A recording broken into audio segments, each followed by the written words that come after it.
কে দিয়ে ভালো করে মশলাটাকে আমি একটু কষিয়ে নিয়েছি।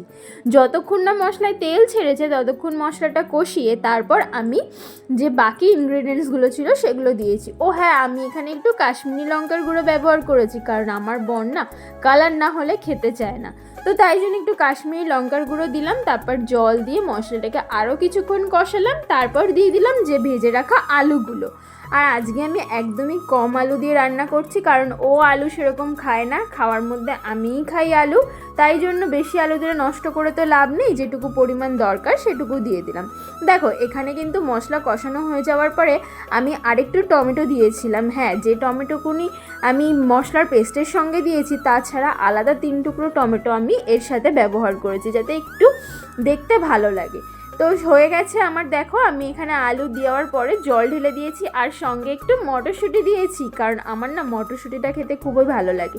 তোমরা কে কে মটরশুঁটি খেতে পছন্দ করো আমাকে জানিও কিন্তু অবশ্যই।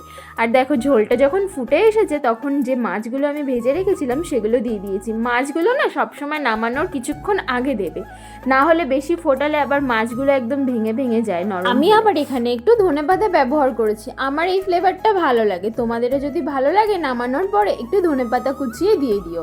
তো রান্নাটা আমার কমপ্লিট হয়ে গেছে, আর সঙ্গে আমি এখানে যেখানে রান্না করলাম সেই জায়গাটাকেও পরিষ্কার করে নিই। এই যে গরম গরম কাতলা মাছের ঝোল সঙ্গে আলু দিয়ে, আর রয়েছে সঙ্গে গরম গরম ভাত।